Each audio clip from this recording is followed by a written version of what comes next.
Even though the Pokemon Brilliant Diamond and Shining Pearl news cycle has been pretty weird, there's a lot of sleeper hype going on. Observe.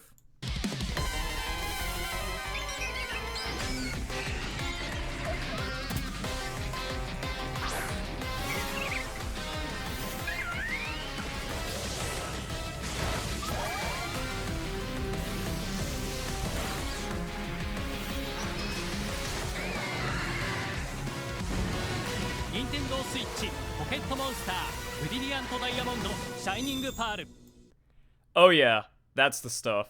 Leave it to the Pokemon Company to just magically drop something that makes you go, ooh, that's good.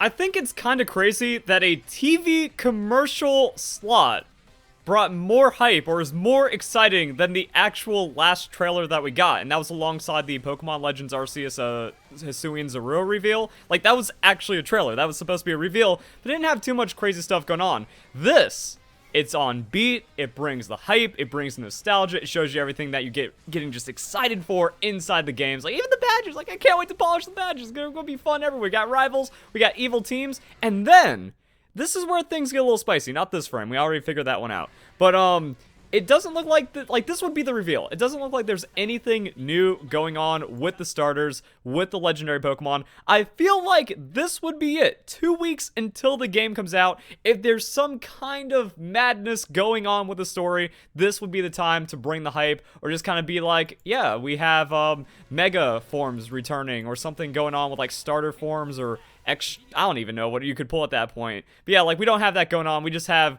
Pokemon Diamond and Pearl in modern times on the Nintendo Switch in 3D, and there's absolutely nothing wrong with that. But that's also not the only gameplay we've gotten. We got a 5-minute recap trailer from Nintendo. We also have another trailer that brings similar hype, just kind of going over the beauty of the Sinnoh region, and then just some other cool things. We got Poke Times. Yo, by the way, official art, Drifloon, just kind of chilling right there. Friday, can't wait to meet it. So we're going to see the time-based events again. It's Diamond and Pearl. It's just modern Diamond and Pearl. It's awesome. Oh yeah, and I want to make sure that this is said because it kind of like ties things together, but this is like the commercial slot. So if there was something to reveal, I'm like, if they make a future reveal, but then like the commercial becomes outdated, that just doesn't seem like it makes sense. So I don't think there's going to be any surprises unless it's like a Delta chapter or some kind of crazy post game they're hiding onto. But overall, again, like I'm excited for this. So let's go and watch this trailer, then we can go into the recap. But yeah, the second TV commercial. Let's see it.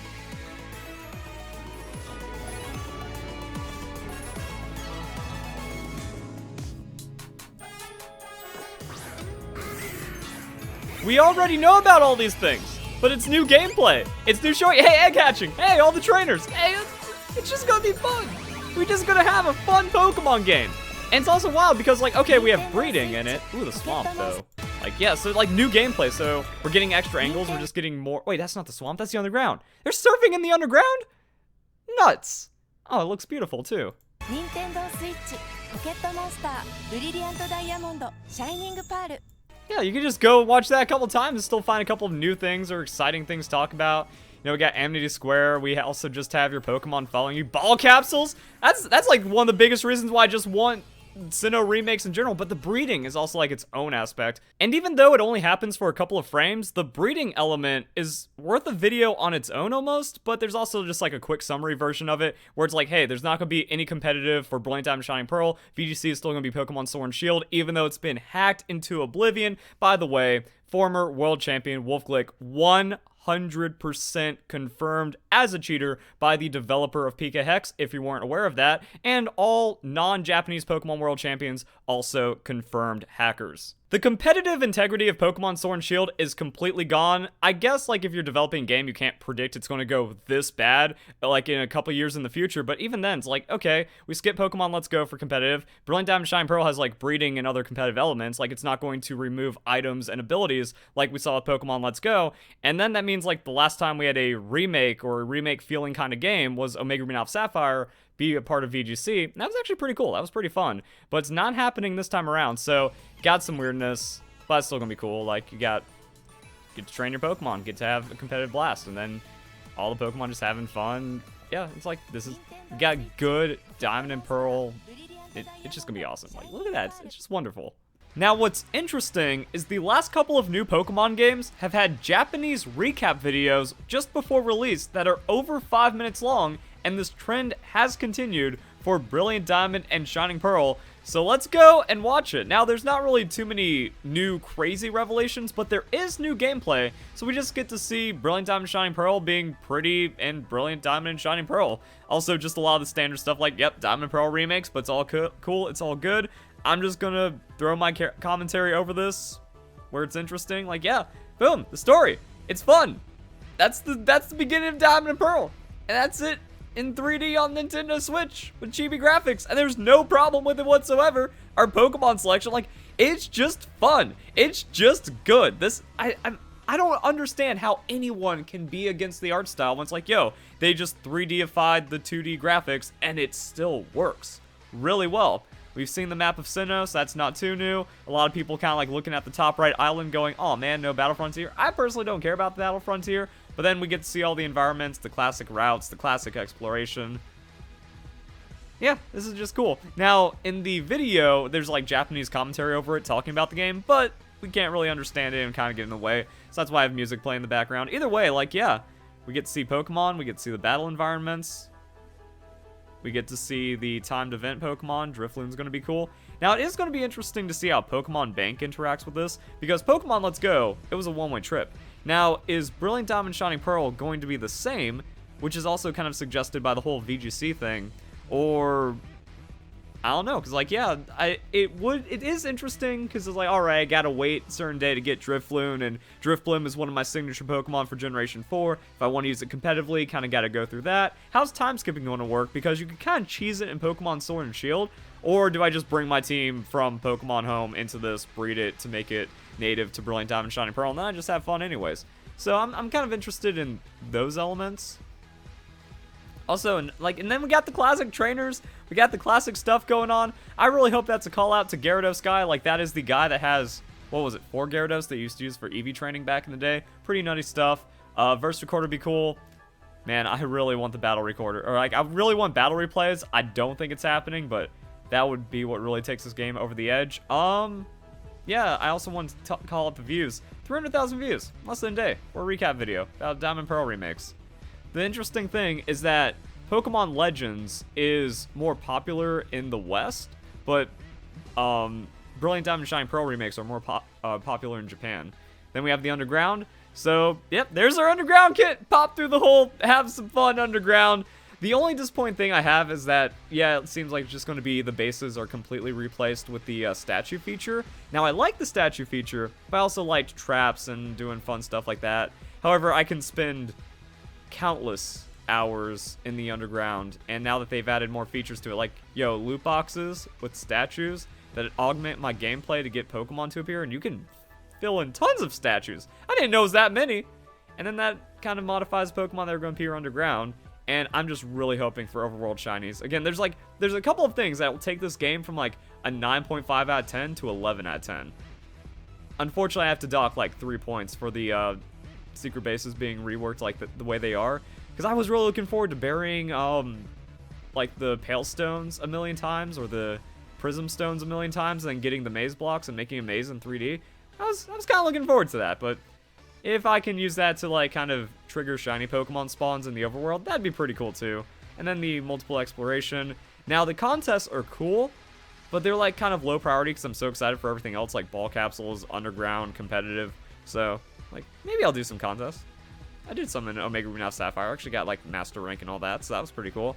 And then the Poketch. Poketch also something really awesome to be looking forward to. So, I mean, this is just 5 minutes. Like, we're already 4 minutes in. Did that feel like 4 minutes to you? That felt a lot quicker. You know, time has flown by. Because it's just, we're having fun. We're doing good. Coin flipping app. Done. Also, the HM feature is pretty cool. Like, everything about this is just upgraded, modernized, quality of life, Diamond and Pearl. And that's just incredible. Like, that's going to be so fun. I'm kind of disappointed that I feel like people are trying to overshadow, like, Arceus, or, like, overshadow it with Arceus, but there's no way. Like, Pokemon Legends is the suckest game, and this is where it's all going to be. And I don't know if people are going to overlook it because it's not Game Freak or because of the art style. Like, Pokemon community is just toxic and trash right now, which is very upsetting. And it's also not VGC, so I mean, are people going to dedicate the time into competitive on it? Also, the hacking getting out of control. And there's not a lot of time for it to breathe. I wish this game had more time to breathe. You know, I'd have no problem if Pokemon Legends was coming out. Yeah, we can just start. I want to give my thoughts now. And I don't have enough time to give my thoughts. But we already knew the battle scenes look cool and everything just looks cool. We can see Barry, we get to see legendary Pokemon. Let's watch the legendary Pokemon game, because that's new gameplay. Ooh, the Spatial Rend and the Roar of Time. That's what that is. That's a Spatial Rend and Roar of Time lined up. Alright, looking pretty good. And yeah, there's like not enough time for me to give all my thoughts, even though it's a 5-minute trailer. So that's pretty much my only concern right now is like, yeah, you can go hard into it for a couple minutes. And the reality is, since Omega Ruby and Alpha Sapphire, Pokemon games have had like a very strong lifespan of like 2 months. Now, I don't know if this is Game Freak trying to get it, well, not Game Freak, but the Pokemon Company trying to get ahead of this. Like, people are only really like highly engaged with like, games for 2.5 months anyway, so let's just release one 2.5 months later anyways. But, Pokemon Legends, I think there would have been no problem. They say, hey, let's polish it and then release it by May. And then we have our May game anyways, and then we still go into Generation 9 in 2022 or something weird like that. So, I mean, hopefully this is just like an incredibly strong launch. Like, Pokemon Let's Go had weird performance because a lot of kids did end up getting into that game, and then just like random stuff would perform, but then the competitive just sucked anyway. So I don't know, the overworld shinies really helped that game because it caused for like, and also the catching style, like there was a lot of new ways you could play Pokemon, a lot of ways to explore that and kind of optimize it. Too bad we never got the full features from the data mine, but overall, like, yeah, I'm hoping that we get some really cool stuff going on in Pokemon Diamond and Pearl remakes like this. I'm trying to think, like, it's really just going to come down to how the shiny hunting is.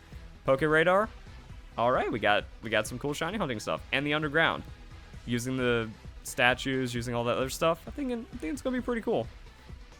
Shiny hunting Rotom, it's also gonna be 1 in 4,000 odds instead of 1 in 8,000. I don't need national decks. That entire argument was for idiots anyways. I mean, like, yeah, this is just updated. Like, I think I figured it out. I think I figured out where my sadness is coming from, and that's that, like, it's Diamond Pearl remakes. This is just better Gen 4, but the Pokemon community isn't as good as it was in Generation 4. So it's like missing that part of the experience. I'll make a video on that because no one's going to be like this deep into it. I'm guessing 17% audience retention. We just get to have a nice little ramble as all this cool stuff is going on. But yeah, so that's what I gotta say. Hope you guys enjoy the video. Hope you all have a nice day. Thank you very much for watching.